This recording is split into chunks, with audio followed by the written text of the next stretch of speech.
राधा वल्लभ श्री हरिवंश। मैं ब्रज आशा लताजू और मेरे इस चैनल में आप सभी लोगों का हार्दिक स्वागत है।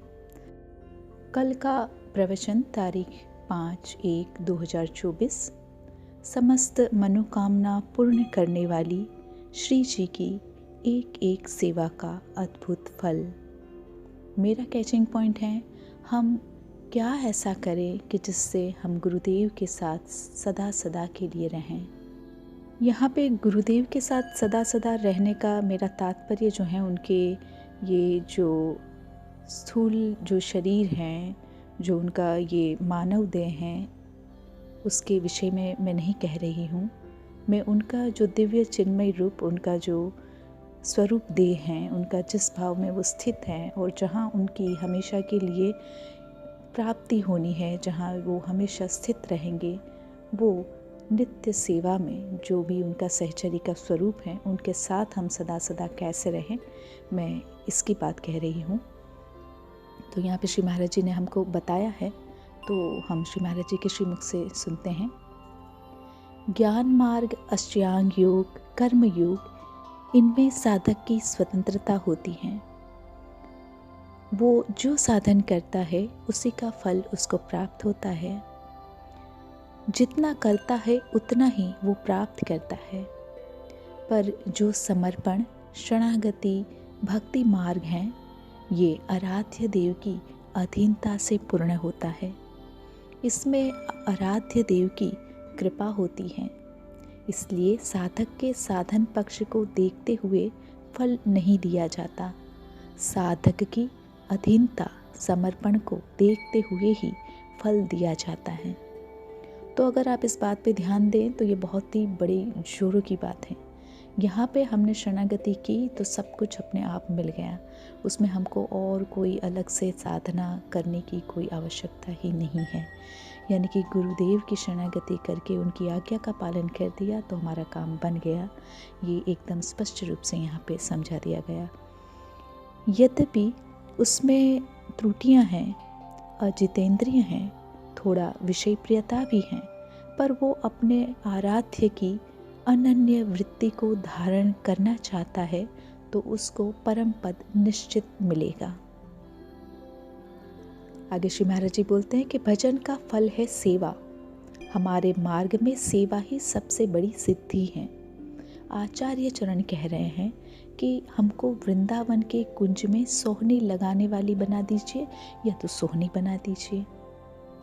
सेवा में केवल अपने आराध्य देव का नाम, आराध्य देव का रूप, आराध्य देव का नाम रूप प्रदान करने वाले गुरुदेव और परंपरा को प्रकाशित करने वाले आचार्य, बस इसके आगे नहीं। ये अनन्य उपासना है। कहीं भागने की ज़रूरत नहीं। अपनी कुटिया में श्यामा श्याम का श्री विग्रह बड़े भाग्यशाली जन विराजमान किए हैं, या छवि, नाम सेवा, ये जो हम प्रभु की सेवा करते हैं विविध प्रकार की, जो आपको सेवा मिली है वही सिद्ध वस्तु है। श्री महामहिम सूरदास जी महाराज बहुत अद्भुत बात, एक एक सेवा का फल वर्णन कर रहे हैं। ए भाई, मनुष्य जीवन में प्रभु को भूल जाना दुर्गति है। मनुष्य जीवन का परम लाभ क्या है? गुरुदेव का सबसे पहले वरण करें, क्योंकि सेवा पद्धति, मंत्रानुष्ठान, नाम जप, मन को भाव में प्रवेश करवाना, ये सब गुरुदेव की कृपा से होता है। हमें किस स्वरूप में स्थित होकर अपने आराध्य देव की सेवा करनी है, ये गुरुदेव की कृपा से होता है। तो यहाँ पे जो बार बार मैं आप सभी को निवेदन की, कल के मेरे पॉइंट में भी, कि अगर आप गुरुजी आपके जैसे कृपालु जी महाराज जी को मानने वाले या कोई भी जो साधारण साधक जो अपने गुरुजी को अभी तक निश्चित नहीं कर पा रहे हैं, मैं हमेशा इस चीज़ को वज़न देती हूँ कि आप सबसे पहले अपने गुरु को निश्चित कीजिए, क्योंकि ये बहुत आवश्यक हैं। गुरु अगर हम जब फाइनल करेंगे तभी हमको पता चलेगा कि हमको हमारा स्वरूप क्या है, हमको किधर जाना है, हमारे इष्ट कौन है, किस तरीके से हमको नाम, कौन सा नाम, ये सब चीज़ केवल गुरु की कृपा से मिलती है। इसलिए गुरुजी सबसे पहले, यहाँ श्री सूरदास जी महाराज खुद बता रहे हैं कि सबसे पहले मनुष्य जीवन का परम लाभ कि पहले आप गुरु फाइनल कीजिए। तो ये बहुत ज़रूरी है, इसलिए मैं बार बार आप सभी लोगों को निवेदन करती हूँ। तो कृपया अभी भी अगर आपने ये नहीं किया है फाइनल तो प्लीज़ कर लीजिए, क्योंकि गुरु पहले निश्चिंत करेंगे तभी हमारी अध्यात्म की ABCD शुरू होंगी। जो भी श्री कृपालु जी महाराज जी हैं, उनका जीवन में हमारा रोल खाली एक शिक्षा गुरु का है, दीक्षा गुरु का रोल नहीं है। और दीक्षा जो है वो हमको किसी भी एक रसिक महापुरुष की लेनी होगी, तभी हम रागानुगा मार्ग जो हमारा है, जो भक्ति भाव है, जो हमारा सहचरी भाव है, उसमें हमको प्रवेश मिलेगा। हमारा रागानुगा भाव ऐसा होता है कि जिस भाव का हम साधक हैं, जो भाव से हम अपने प्रियालाल को या जो ठाकुर जी को अपना कांता भाव से, तो उनको उसी सखी के अनुगत होके सेवा लेनी होती है। वहाँ पे जाके भी जब वो वृंदावन की, नित्य वृंदावन की प्राप्ति कर लेगा तभी भी, तो पहले से ही वो सखी का कोई एक अनुयायी जो होता है वो पृथ्वी पे विराजमान होता है। जैसे कि अभी हाल फिलहाल में जो मुरली सखी हमारी हित सजनी जो हैं, उनके अनुयायी जो हैं वो सब हैं। बहुत सारे हमारे इस संप्रदाय से बड़े बड़े संत महात्मा हैं, लेकिन हमारे ध्यान में और जो सबसे ज़्यादा हाईलाइटेड हैं वो हमारे श्री प्रेमानंद जी महाराज जी और बड़े महाराज जी हैं। तो हम उनको इसलिए स्वीकार कर रहे हैं कि हमको वो जो सेवा प्राप्त कर चुके हैं उसी सेवा को पाना है। तो सबसे पहला ये शर्त है वो भगवान ने स्वयं रखी हैं कि हमको किसी एक सखी के अनुगत होना पड़ेगा। इसलिए जो भी कृपालु जी महाराज जी को मानते हैं, जहाँ तक मेरा मानना है, मैं खुद भी उनको हमेशा अपने इष्ट के स्वरूप में ली हूँ, यानी कि मेरे अम्मा और महाराज जी राधा कृष्ण के रूप में ली हूँ।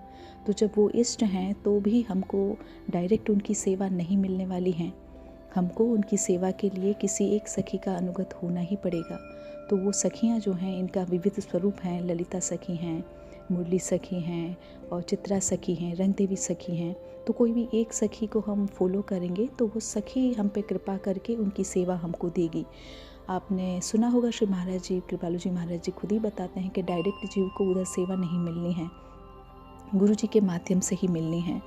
तो यहाँ पे सभी लोगों को ये भी प्रश्न हो जाएगा, तो फिर हम तो जैसे भगवान श्री कृष्ण के समय पे ये जो अर्जुन जी हैं, उन्होंने तो स्वयं भगवान को गुरुजी मान लिया, फिर उनका काम हो गया।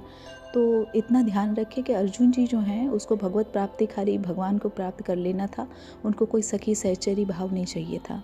अगर हमको तो सखी सहचरी भाव चाहिए, या तो अगर किसी को गोपी भाव भी हैं और कांता भाव रखते हैं, तो मुझे लगता है कि वो ना हिले श्री महाराज जी के पास से।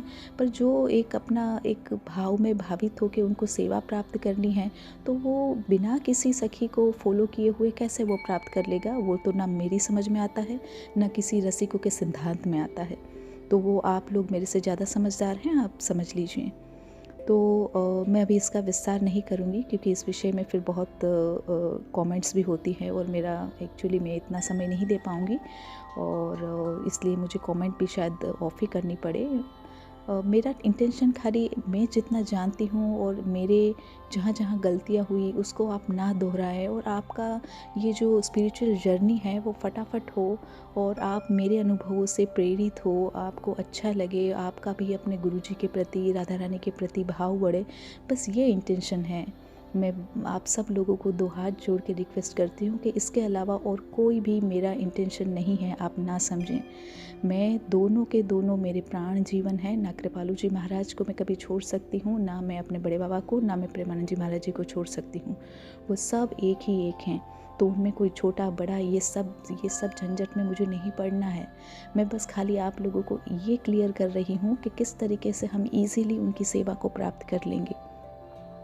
अरे भाई, आप अपने मान लो कि कृपालु जी महाराज को मानो या प्रेमानंद जी महाराज जी को मानो, किसी को भी मानो, भाई तुम लोगों को जाना कहाँ है, युगल की सेवा में ही तो जाना है। तो युगल की सेवा में आप देखो ना कि आपको कन्वीनियंट कहाँ है। आप कृपालु जी के अंडर में रह के आप इजीली सहचरी भाव में जा पाओगे। आपको लगता है आप अपने बल पे सीधा महाराज जी को पा पाओगे तो पा लो भाई, मुझे कोई समस्या नहीं है। लेकिन मुझे पता है ना, मुझे सिद्धांत से, मुझे रसिकों के सिद्धांत से मुझे पता है कि किस तरीके से मुझे आगे बढ़ना है। तो मैं अपने तरीके से बढ़ रही हूँ। जिन लोगों को मेरा तरीका पसंद है वो उसको फॉलो करें और आगे बढ़िए, और जिनको नहीं समझ में आ रहा है तो वो व्यर्थ की वहाँ पे तर्क वितर्क करने के लिए प्लीज़ मेरे पास मत आइए। मैं कोई यहाँ पे तर्क वितर्क करने के लिए नहीं बैठी हूँ। मैं जो मेरा अनुभव है उसको बता के आप लोगों को कोई उसमें लाभ मिलता है तो वो लाभ लेने की बात कह रही हूँ। मेरा किसी से कोई बड़े छोटे का भाव या तर्क वितर्क करके मैं अपने सिद्धांत को सही साबित करूँ कि मैंने जो सिलेक्शन किया, मेरे गुरुजी बड़े महाराज जी वो बेस्ट हैं, कृपालु जी महाराज जी जो है वो नीचे हैं, ऐसा कुछ नहीं भाई। ऐसा मैं करूँगी तो मेरे यहाँ से ही सबसे पहले मेरा गुरुजी के साथ का मेरा कनेक्शन कट ऑफ हो जाएगा भाई। मुझे मेरे लक्ष्य की प्राप्ति करनी है और मैं खाली हेल्पर बनना चाह रही हूँ, जो कोई भी एक सीरियस साधक है उसके लिए। मेरा कोई भी इंटेंशन ऐसा नहीं है कि मेरे किसी भी शब्द से कोई भी साधक की भावना को ठेस पहुँचे। तो मैं बिल्कुल भी सभी लोगों से मैं प्रार्थना करती हूँ कि मेरी बातों को अन्यथा ना ले। आपके जितनी समझ में आए और आप जितना आपको यूज़फुल लगे आप लीजिए उतनी, और बाकी उसको रहने दीजिए। वो मेरी पॉइंट है और वो मेरे लिए है, आप उसको छोड़ दीजिए प्लीज़। आप मेरे, अगर आपको नहीं समझ में आ रहा है, मेरे भाव को आप नहीं समझ पा रहे हैं, तो आप मेरा चैनल भी क्यों सब्सक्राइब किए हैं, मुझे ये भी नहीं समझ में आ रहा है ना। तो उसको आप छोड़ दीजिए। तो बस इस प्रार्थना को मेरे ध्यान दीजिएगा, मुझे बार बार ये चीज़ बतानी ना पड़े। थैंक यू सो मच इसके लिए आपको। और फिर आगे हम सुनते हैं श्री महाराज जी का। तो सख्य भाव में भावित यहाँ पे गोविंद स्वामी जी का महाराज जी ने बहुत सुंदर सी उनकी लीला बताई, और बहुत ही सुंदर लीला है ये। फिर श्री महाराज जी आगे बताते हैं कि गुरु ऋण होता है। अगर आप दीक्षा ले लिए तो गुरु ऋण बहुत बड़ा ऋण होता है। उससे ऋण आप तभी होंगे जब आप भगवत प्राप्ति कर लेंगे। श्री महाराज जी बोलते हैं कि वचन मान लीजिए, अगर 1 करोड़ माताओं का हृदय एकत्रित किया जाए तो गुरु के हृदय की समानता नहीं कर सकता, क्योंकि माता तुम्हारे तन के सुख के विषय में ही सोचेगी। गुरुदेव तुम्हें आत्म सुख प्रदान करने वाले हैं, और माता राग युक्त हैं, और गुरुदेव बैरागी हैं। माता तुमसे अपेक्षा रखती हैं कि मेरा पुत्र है, बड़ा हो जाएगा, मेरे बुढ़ापे की लकड़ी बनेगा, मेरी सेवा करेगा। गुरु अपेक्षा रहित है, तुमसे कभी कोई अपेक्षा नहीं करते हैं गुरुजी। गुरुदेव केवल एक ही चीज़ चाहते हैं कि तुम अपने स्वरूप में स्थित हो जाओ, तुम भगवत प्राप्त हो जाओ।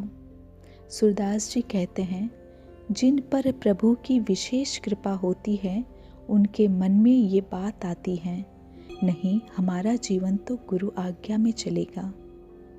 अपने मन की कोई भी बात जो हमारे गुरुदेव की अवहेलना कर दे, हम ऐसे कभी नहीं चलेंगे। कृपा पात्र के मन में ये बात आती है कि अब मुझे गुरुदेव की सेवा करनी है। गुरुदेव की सेवा आराध्य देव की आसक्ति है। देखिए, अब यहाँ पे श्री महाराज जी स्पष्ट कर रहे हैं कि गुरुदेव की सेवा किसको कहते हैं। तो गुरुदेव की सेवा यानी कि आराध्य देव की आसक्ति।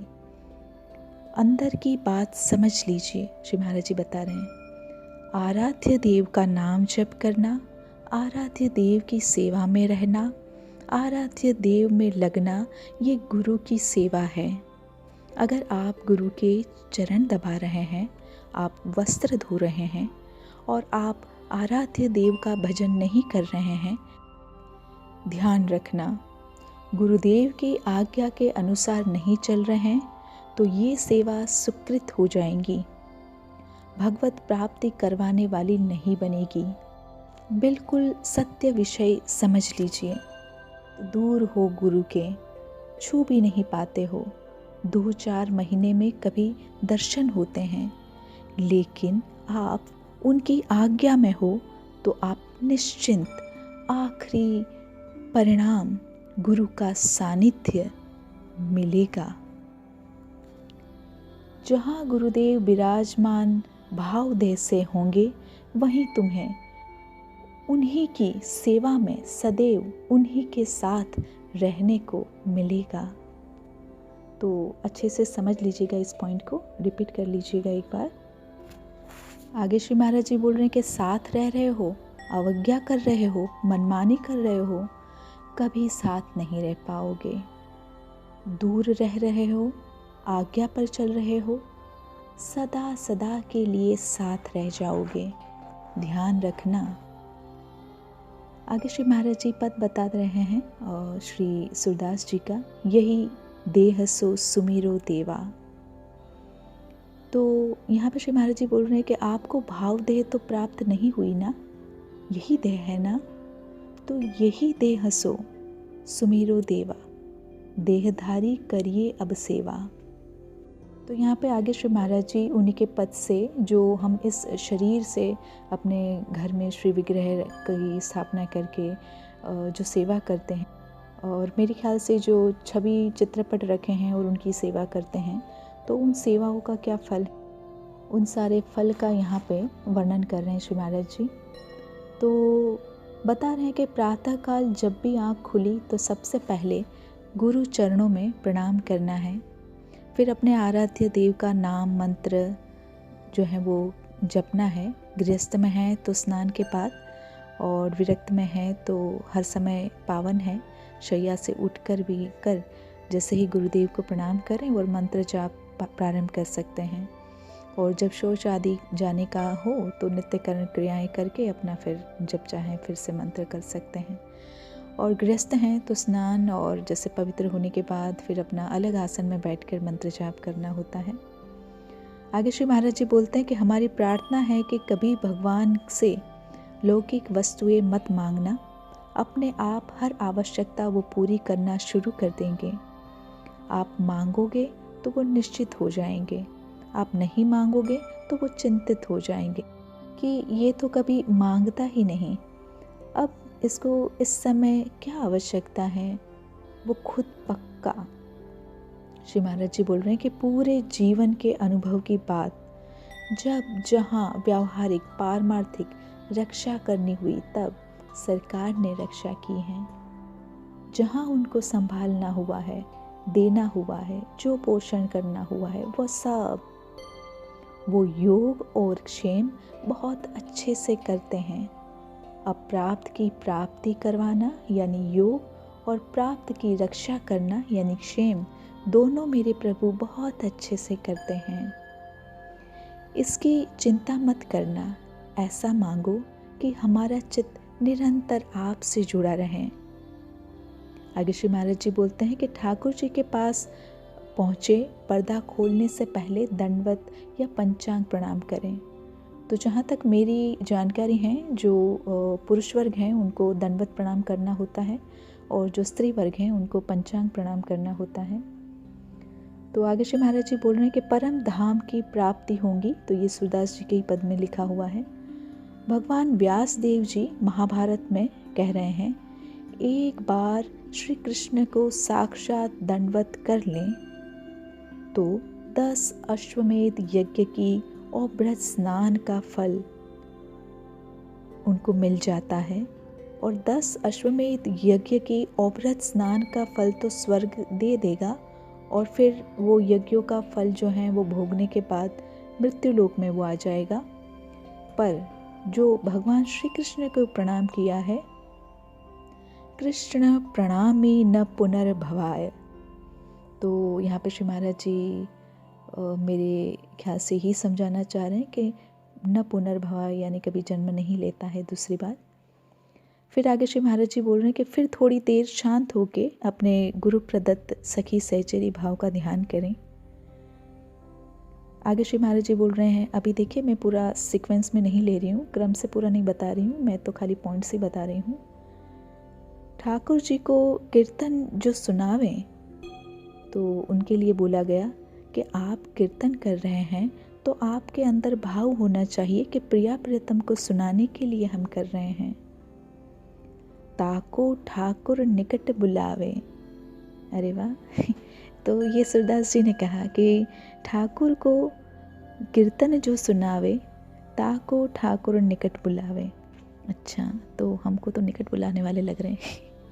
तो सखियों, जिन लोगों को कीर्तन नहीं आता सीख लीजिएगा भाई, कीर्तन गाने से वो हमको अपने पास बुलाने वाले हैं। तो वहाँ भी कीर्तन सुनाने को मिलेगा। वाह वाह, श्री जी का जश गाने को मिलेगा। युगल सरकार मुस्कुराते हैं, बुलाते हैं। अरे ये बहुत सुंदर बातें हैं। देखिए, जब कीर्तन हमने गा लिया और गा के जब अपना समाप्त कर लिया, तो ठाकुर जी फिर युगल सरकार जो है वो पहले तो मुस्कुराएं, फिर वो हमको बुलाते हैं अपने पास में और फिर हृदय से भी लगाते हैं, जय हो। फिर अपने गले की माला पहनाते हैं, सुंदर प्रसादी पान की बीड़ी। ओए होए, क्या बात है भाई। सखियों, ये सारी चीज़ें हमको मिलने वाली हैं। जल्दी से कीर्तन सीख लो सब की सब। तो निहाल कर दिया।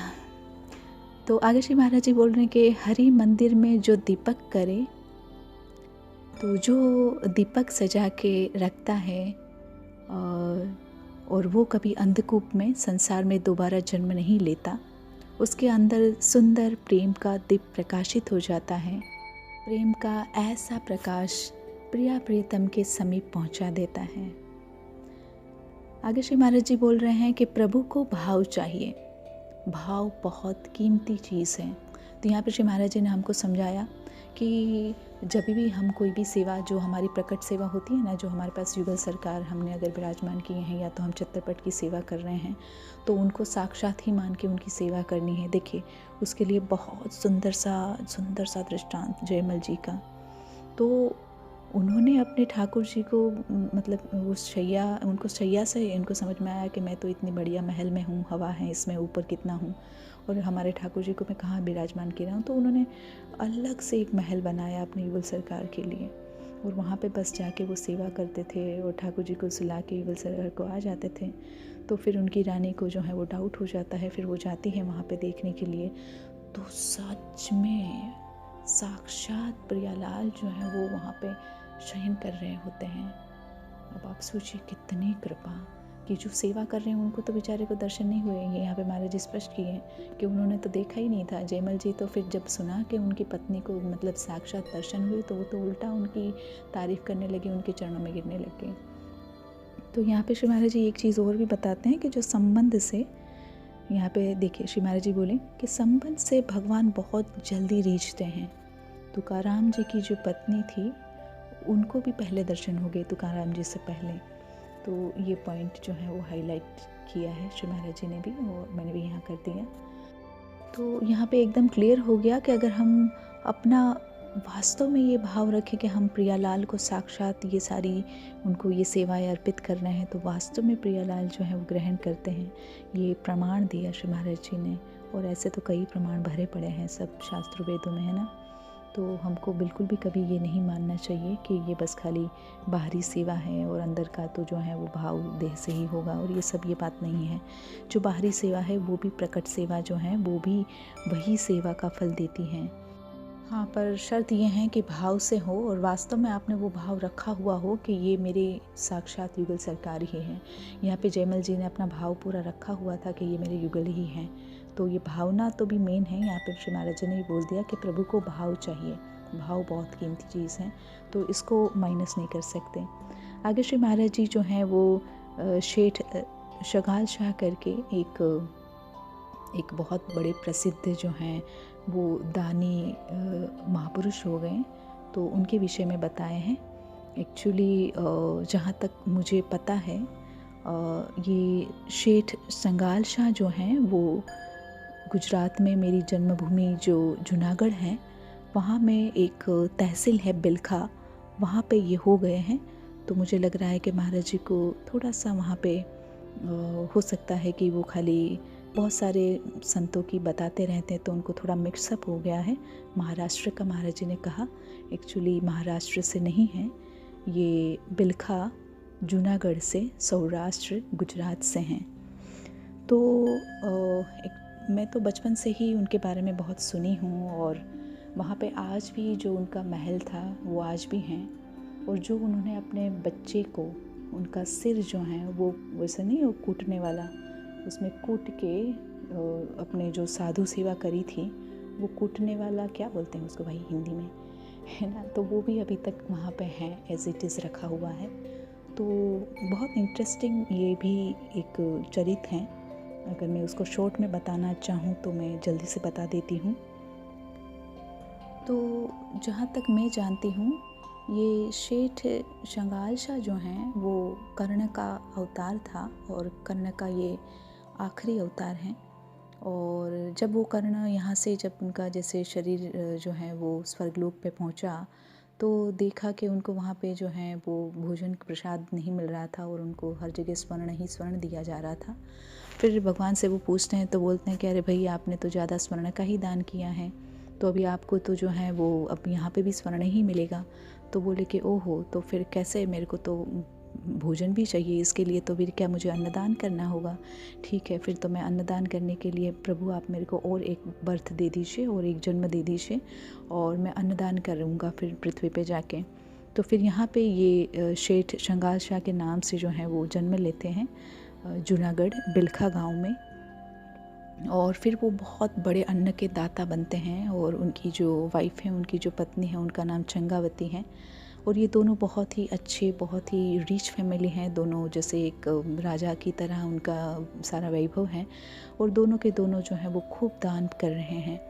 तो क्या होता है कि कुछ दुकाल का एक समय आता है कि जिसमें कम से कम 3 साल तक लगातार दुष्काल रहता है वहाँ पे, और किसी के पास, इनके पास जो कुछ भी था, इन्होंने खूब यहाँ पे अन्नदान वगैरह किया, सब लोगों की खूब सहायता ये लोग करते होते हैं, और बहुत अच्छा इन लोगों का चरित्र होता है, और सभी के लिए ये आदर्श होते हैं। तो दुष्काल के समय में पर जब वो देखा कि सबका सब कुछ ख़त्म हो गया, इनका भी सब कुछ ख़त्म हो गया, और फिर दुष्काल ख़त्म नहीं हो रहा था, तो फिर ये लोग जो हैं वो इसमें से जो ये संगाल शाह जो हैं वो एक बहुत ही दृढ़ प्रतिज्ञा ले लेते हैं कि अगली अमावस्या है तब तक या तो जो है वो वर्षा हो जानी चाहिए, या तो वर्षा कर दे भगवान, और या तो फिर मैं जो हूँ अग्नि में प्रवेश कर लूँगा, और तब तक के लिए मैं अन्न और जल जो है वो अन्न नहीं लूँगा, ऐसे करके। तो फिर जब उन्होंने ये प्रतिज्ञा ली तो उनकी वाइफ भी उनको प्रार्थना करती हैं कि भाई मैं भी आप ही के साथ जो है वो अग्नि में प्रवेश करूँगी। तो दोनों के दोनों तैयार हो जाते हैं। तो जब वो अग्नि में प्रवेश करने के लिए जाते हैं तो वो दूसरे लोग जो हैं उनको जैसे वो दाह देने के लिए जाते हैं, और तभी भी बारिश नहीं होती हैं। तो फिर उनकी पत्नी कहती हैं कि नहीं भाई, आप मत कीजिए, अगर हम जो कह रहे हैं उसमें सत्य हैं तो वो अपने आप जलेगा, उसके अपने आप अग्नि प्रकट होगी, हम आपको नहीं करनी है किसी को। फिर वो ऐसे ही आंख बंद करती है तो भगवान ही फिर उसको अग्नि जो है वो प्रज्वलित कर देते हैं। और जैसे ही अग्नि प्रज्वलित हुई, वो चिता जलने लगी, और दोनों के दोनों जो हैं वो चिता में बैठे हुए हैं, और फिर भगवान कृपा करके बारिश ही करवा देते हैं, और सब लोग जो हैं वो खुश हो जाते हैं। अब ये जो दंपति हैं उनके जो है वो कोई संतान नहीं होती है, तो ये बहुत दुखी होते हैं कि भाई अब ये लोग जो हैं वो टॉन्ट करते हैं बांझ करके, और कैसे ऐसे जिया जाए इस तरीके से। तो उसकी वाइफ जो है वो हमेशा दुखी रहती होती हैं। तो एक दिन उनके वहाँ पे कोई एक संत आते हैं, तो वो संत जो हैं वो जैसे हमारे वहाँ पे ना गुजराती में वो लोग वहाँ पे ये अखाड़ा होता है एक, क्या नागा संप्रदाय, नागा बाबा का संप्रदाय जो होता है, वहाँ के जो साधु लोग होते हैं, तो उसमें से वो एक साधु आते हैं उनके घर पे, और उनको अनजाने में उनके मुंह से निकल जाता है कि आपके बच्चा जो है वो जीवित रहें। तो फिर वो दुखी हो जाती हैं, और वो फिर उनके मुंह से निकल जाता है कि भाई ठीक है, अगर नहीं है तो अब ये साधु का अब ये वाक्य हो गया, तो आपका बच्चा नहीं है तो आपका बच्चा हो जाएगा, पर मेरी ओर से आप ये हमेशा के लिए एक प्रण ले लीजिए कि आप कभी भी दोनों पति पत्नी बिना साधु को भोजन करवाए आप भोजन नहीं पाओगे। तो फिर वो जब अपने गुरु के पास जाता है जिसने ये आशीर्वाद दे दिया वो साधु, तो उनके गुरुजी उनके ऊपर गुस्सा हो जाते हैं कि अरे वो तो कर्ण का अवतार है, ये तो उसका आखिरी जन्म है, उसके तूने बच्चा दे दिया तो अब वो तो उसकी आसक्ति में फंस जाएगा, और उसकी जो मुक्ति का जो रास्ता है वो तो फिर बाधित हो जाएगा, तो तूने तो गलत कर दिया, बहुत बड़ा तूने अपराध किया। तो उनके गुरुजी ही उनको श्राप दे देते हैं वो साधु को कि अब तू ही जाके उनका बच्चा बनेगा।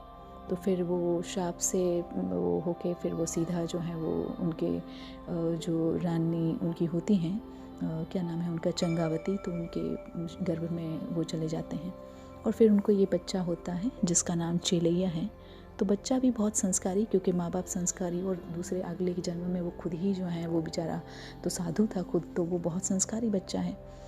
तो अभी क्या होता है कि फिर एक दिन जो है वो फिर ऐसा ही है कि बारिश और फिर जैसे महाराज जी ने बताया कि फिर वो साधु सेवा तो उनको करनी थी, कोई साधु नहीं मिल रहे हैं, 12 दिन भूखे रहे दोनों के दोनों, क्या करें, अभी बच्चा भी भूखा रह रहा है। तो फिर उन्होंने क्या किया कि वो जो साधु मिला, कोई भी साधु मिल गया तो उसको उठा के लेके आएंगे उनको वहाँ, लेकिन आदर सत्कार के साथ, जैसे महाराज जी बता रहे हैं वैसे। तो अभी क्या हो रहा है कि वो साधु बाई चांस अघोरी साधु निकला। अभी हमारे वहाँ पे ना गिरनार वगैरह में ऐसे साधु थोड़े ज़्यादा पाए जाते हैं, अघोरी टाइप के। इनका जो है वो थोड़ा अलग है, इनका जो है वो थोड़ा तामसी वृत्ति अलग रहती है। और ये अघोरी सर्च करेंगे तो आपको पता चल जाएगा, ये एक अलग संप्रदाय है अघोरी साधु का भी। तो ये तो बेचारे अनजान थे, तो इन्होंने बुला लिया, आप क्या करें। तो कोई बात नहीं है। तो जब भी उनको बोला कि नहीं, वो बोल रहा है कि मैं तो नहीं खाऊंगा भाई, मैं ये सारी चीज़ें थोड़ी खाता हूँ, मैं तो जो है वो नॉनवेज में तो मांसाहारी लूँगा। तो वो बोल रहे हैं ठीक है। तो वो जाके लेके आए और उन्होंने, वो तो खुद बिल्कुल जो है वो साधु ही थे दोनों के दोनों, कुछ ऐसा कभी नहीं खाते थे, लेकिन वो जब साधु ने मांगा तो वो लेके भी आए और बनाया के भी दिया। तो उसने फिर उसको छोड़ दिया कि नहीं भाई, हम तो ये नहीं खाएंगे, हम ये थोड़ी खाएंगे, ये तो तुम मरे हुए का लेके आ गए, जानवर का, ऐसा थोड़ी हम खाएंगे। तो वो बोले कि तो भैया आप आज्ञा दीजिए। तो क्या बोले नहीं नहीं, मैं तो मनुष्य का ही जो है वो मांसाहार करूँगा। तो बोले कि ठीक है भाई, तो अब मनुष्य तो हम और किसी को क्या लेने जाएं। तो पत्नी बोलती है कि आप मेरे को कर दो, और पति बोलता है कि मेरे को कर दो। वो सुन लिया, बोले कि ना तो मैं किसी स्त्री का खाऊंगा, और तू तो जो है वो तो तूने तो मेरे को आतिथ्य दिया है, तू तो मेरा जो है वो नहीं है, जैसे क्या बोलते हैं उसको, जजमान है, तो तेरा मैं कैसे खाऊंगा। अभी तो तू ऐसा करो, तुम्हारे अगर बच्चा है तो बस उन्हीं का लेके आओ। तो वो लोगों को बहुत आश्चर्य होता है कि ये कैसे, पर लेकिन बोले कि अभी क्या किया जाए। तो बोले कोई बात नहीं है, चलो ठीक है, हम बच्चे का ही। तो क्या होता है कि कोई ऐसे ही ये सारी चीज़ें जान गया कोई उनका आस पड़ोस, या ये वो जाके बच्चे को जाके पहले से ही अलर्ट करके आ जाता है कि भाई भाग जा तू यहाँ से, क्योंकि तेरे माँ बाप तो ऐसा करने वाले हैं। अब बच्चा कितना सुंदर जवाब देता है कि मेरे माँ बाप जो हैं उन्होंने ही तो मेरे को जन्म दिया है, और उन्हीं के हाथों से साधु सेवा में अगर मेरा भोजन बन रहा है तो इतना बड़ा सौभाग्य मेरा कहाँ। वो दौड़ के उल्टा भाग के जाता है अपने माँ बाप के पास, और वहाँ पे उनके माँ बाप की हिम्मत नहीं बनती है। वो खुद बच्चा चल के सारी की सारी चीज़ों में हेल्प करता है, उनको स्नान कराने में। जब जैसे उसने, ये साधु ने ये भी कहा कि उसको बाकायदा तुमको जैसे एक बलि दी जाती है इस तरीके से करना है, ऐसा नहीं है कि तुम कैसे भी कर लोगे उसको। तो उसको बाकायदा स्नान कराया गया, और वो माँ तो बेचारी कर नहीं पा रही थी, वो बच्चा खुद अपने आप से तैयारी कर रहा है सारी चीज़ों की। और अंत में जब वो ठाकुर जी के सामने, अभी उसका समय आ गया कि उसको पूरा श्रृंगारित किया गया, अब उसको बस जस्ट बलिदान ही देने की बात आ रही है, सामने ठाकुर जी खड़े हैं। तो वो माँ की हिम्मत तो है ही नहीं है, अब पिता की भी नहीं है। तो बच्चा बोल रहा है कोई बात नहीं है, आप लोगों की हिम्मत नहीं है तो मैं ही ये काम करूँगा। बच्चे ने खुद ही तलवार से अपना जो सिर है वो काट के अलग कर दिया। अब फिर बता दूं कि बच्चा कोई साधारण तो था ही नहीं, वो तो पहले से ही जो है वो संत था, तो उसमें तो पावर ये सब होंगी, एकदम आसान सीधी सी बात है। तो इसमें हम किसी को कोई डाउट नहीं होना चाहिए। हाँ, और उसका प्रमाण आज तक भी गुजरात में उधर मेरे ही घर के पास में है, तो अब इसमें तो कोई बात ही नहीं है ना। तो अब ये क्या होता है कि जब वो अब ऐसा करने के बाद उन्होंने क्या किया कि सिर को बाकायदा रिस्पेक्ट से एक अलग जगह पे रखा माँ बाप ने दोनों ने, और दोनों ने फाइनल किया कि जैसे ही हम ये अतिथि का सत्कार करने का जो हमारी ड्यूटी है, कर्तव्य है, उसको पूरा कर लेंगे, उसके बाद जो है हम ये हमारे बच्चे का सिर अपने गोदी में लेके हम अग्नि में प्रवेश कर लेंगे। इन लोगों ने ये फाइनल कर लिया। तो जैसे ही फिर वो प्रसाद बना के पूरा भोजन तैयार करके उनको देते हैं, फिर साधु जो है वो फिर गड़बड़ी करने लग जाता है। फिर बोलता है अरे ये बच्चे का जो मलमूत्र वाला हिस्सा है ये तो आपने मुझे दे दिया, जो उसका सिर था, जो अच्छा वाला हिस्सा था, उसको तो आपने रख लिया, और मैं तो जो हूँ देखो, अब मेरे तो दांत वात भी नहीं है और मैं इस तरीके से थोड़ी खा पाऊँगा। तो अब ये दोनों की तो जो है वो सारी सीमाएं पार हो रही होती हैं। फिर वो बोलते हैं ठीक है भाई, आप अभी और आज्ञा दे दो, आपको जैसे आप चाहिए हम वैसा करेंगे। तो वो बोलता है कि आपको ना दोनों को पहले जैसे नवविवाहित होते हैं ना, वैसे ही आप 16 श्रृंगार करो दोनों, जैसे पति पत्नी नवदंपति होते हैं वैसा 16 श्रृंगार करके वो बच्चे का जो सिर है उसको पहले कुटिए। तो जो भी क्या बोलते हैं उसको, ओखली बोलते हैं हमारी भाषा में, तो खांडनी बोलते हैं उसको। तो उसमें आप पहले कूटिए उसको अच्छे से और फिर उसका जो है वो प्रसाद बना के आप मुझे दीजिए, तब जाके मैं उसको पाऊँगा। और हाँ, एक बात का आपको ध्यान रखना है कि एक भी आंसू नहीं गिराना है। अगर आपने आंसू गिरा के वो आपने उसको कूटा तो फिर मैं नहीं खाऊंगा, मैं तो चला जाऊंगा। तो अब इन लोगों ने भाई सच में ये मतलब एक मतलब एक्सट्रीम लिमिट की इनके साथ परीक्षा हुई। और फिर आखिरी में ये बेचारे मांगते हैं भगवान से यही कि भाई ऐसी परीक्षा किसी की मत लीजिएगा कभी। भगवान उनको तथास्तु भी कहते हैं, तो वो ऐसा ही करके देते हैं उनको। और वो जिस जिस जिस खांडनी में जो कूटदानी जो होती हैं, जो उसमें जिसमें जो चेलैया का सिर को जो कूटा गया, वो आज तक जूनागढ़ में वहाँ पे रखा गया है उनके घर पे। हम जब भी जाएं तो उसका दर्शन हम कर सकते हैं। तो फिर जब इसके सामने ये जो महात्मा जी हैं उनके सामने ये भोजन दिया गया, तो फिर जैसे ही भोजन दिया गया तो वो फिर अदृश्य हो जाते हैं और ठाकुर जी स्वयं चतुर्भुज रूप में प्रकट हो जाते हैं। और वो दोनों भी बहुत खुश हो जाते हैं कि भाई अरे हमारे यहाँ पे तो ठाकुर जी पधारे हैं स्वयं। फिर जो है वो ठाकुर जी उनको वरदान मांगने के लिए बोलते हैं, तो ये बोलते हैं कि नहीं भाई, आप ऐसी परीक्षा किसी की भी मत लीजिएगा। और फिर उनका बच्चा जो है वो भी ठाकुर जी उनको वापस दे देते हैं। तो ऐसे ऐसे जो हैं वो गृहस्थ हुए जो इतने साधु के प्रेमी हैं और इतना जो है वो साधु सेवा जो है उसको इतना महत्व देते हैं अपने जीवन में। हाँ, भले ही उनको एक प्रण में बांधा गया था, लेकिन फिर उनका निर्वाह उन्होंने किस तरीके से किया। इतना कठिन निर्वाह तो कोई पॉसिबल ही नहीं कि कलयुग में कर सकता है, लेकिन इन्होंने किया। तो ये था आज का पॉइंट, और ये बहुत ही इंटरेस्टिंग एक संत की लीला। तो आज के लिए इतना ही। कल मिलते हैं फिर एक नई स्पीच और नए पॉइंट के साथ। तब तक के लिए thank you so much. Radha Vallabh Shri Harivansh.